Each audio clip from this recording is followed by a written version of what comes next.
Short my boyfriend $200 plus? Enjoy your divorce. Traditional LTL and FTP, forgive me for any formatting or grammar errors. Hope y'all get a kick out of this. It's a super long one. A lot of people know I read it, so some details have been changed, but overall the story is as accurate as can be. So this whole debacle started in my freshman year of college. I went to a religious college, so there were a lot of really strict rules regarding curfew and punishments for not going to the mandatory worships. This comes into play later. Background on me: I am not a physically imposing young lady, just under 5 feet and 100 pounds, soaking wet and wearing cinderblock shoes. At this time I had been recently dumped, and so I was starting college practically alone, as my ex and I were set to go to the same university, but he dropped out to join military school. Before we start, let's denote some names. Me, of course. Andy is my dear boyfriend, now fiancé. Jess, one of my best friends and roommate after the first quarter, and finally the antagonist of the tale, Sam, not real names of course, and at the start of this we were all 18, we are all 24-25 now. As this was a religious school, we had a sort of camp out in the week or two before classes started. It was meant to be a getting to know you kind of thing, and so we had things called family groups. I was a little freaked out, but in the group there was one loud, overly friendly girl named Sam. Sam was the same ethnicity as me, and so we quickly bonded over a shared ethnic background and how similar we were. She had a boyfriend in the army, and I lamented my single status and how my ex basically ditched me for the Navy. She seemed perfect, sympathetic, social, and fun. I warmed up to our family group with the help of my new best friend. We had a great weekend, and got to know others in the group, including Jess.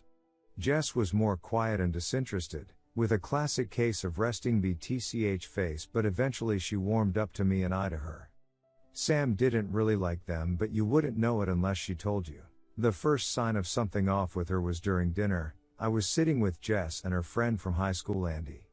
He and I really hit it off, but as my heart was still freshly broken, I kept some boundaries up but agreed to go watch a movie when we got back from the trip. Immediately Sam pulled up a chair and was all over him, asking about his past, how he and Jess met, what he thought about her outfit, and on and on. I was a little miffed but just ate my burrito. For the rest of the trip Andy and I were hardly apart, and Sam got more and more passive-aggressive with me, bringing up my ex and how I was moving on too quickly. I believed her and cancelled my date with Andy, and said that I didn't want him to just be a rebound. He was understanding and chill with just being friends, which was a blessing for me, but seemingly not good enough for Sam. After the trip was over, I decided to show them around the city since I was a local student. While the others put their stuff in their rooms, Sam asked me to stay behind because she had to confess something to me. She started spewing some BS about how Andy had cornered her outside the cabin and was being a pervert and telling her how beautiful she was, so on and so forth.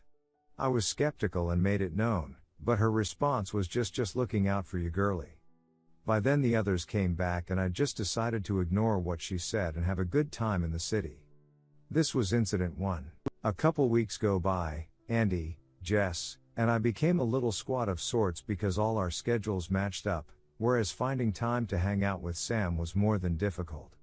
This all came to a head when Jess and Andy planned a little trip to the local Benihana place and didn't invite Sam. She found out via social media and flew off the handle. I had gone home for the weekend, and when I came back on Monday I was greeted with drama, tears, and accusations. The gist of the situation is, the group didn't invite Sam because she is vegetarian and has a lot of allergies, so it would be dangerous to even step foot in the Benihana, and in retaliation Sam took her best friends, aka random girls from the dorm, horseback riding, and posted a photo with the caption "Better than Benihana." Incident 2. Once again this is what I came back to, and so things were pretty frosty. I asked for some backstory, and apparently, it was work friends who invited Andy and Jess, so it wasn't even their place to invite someone else, and it wasn't like she would be able to eat anything at the Benihana anyways, so they literally didn't even think they were being rude. According to Sam, they were purposefully excluding her and that no one likes her and that this was just like it was in high school. She didn't have very many friends and we were just becoming privy to why exactly that was. Incident 3 was the friendship bracelets. She ordered these semi-expensive bracelets for me and Jess, but mysteriously Jess broke in the mail and the replacement would totally come any day now. Jess pretended not to be hurt, but it obviously stung when she would fawn over our bracelets and how we are such great friends. Spoiler: the bracelet never came. Now I was still trying to smooth things over, but it kept getting worse and worse. If I was hanging out with Andy or Jess, she wouldn't speak to me, but would only talk it when we were alone. During all of this, Andy and I kept getting closer and eventually started dating, but low-key caused the whole situation with Sam, and we didn't want to set her off. I know we were spineless back then. Now for the catalyst for the revenge. She was a wannabe YouTuber, and wanted to do a holiday video. Andy is a film major, but he doesn't want anything to do with her after all her lies and petty behavior. But then she made an offer we couldn't refuse. "I'll give you $200 and pay for food," and for what should have been an hour or two of filming we were sold. I was set to manage the site, since that's my personality, is get it done, and he was in charge of filming. He worked so hard on it, y'all. He storyboarded, he made a script for her, he got all his equipment together. I was so proud of him. I contacted the diner where we were filming and got everything together, and we were set. Filming day arrives and we get our hair and makeup done for the actors and actresses, and we all get to the diner an hour before, at her insistence, and set up. She says she'll be 30 minutes late, and so we decide to eat after shooting some B-roll. Guess how long it took her and her entourage to arrive? 2 whole hours. We finally get filming, and if you're counting, we have been at the diner for 4 hours, pre-filming. We spend another 2 hours filming, and we have to take after pics in our outfits and everything.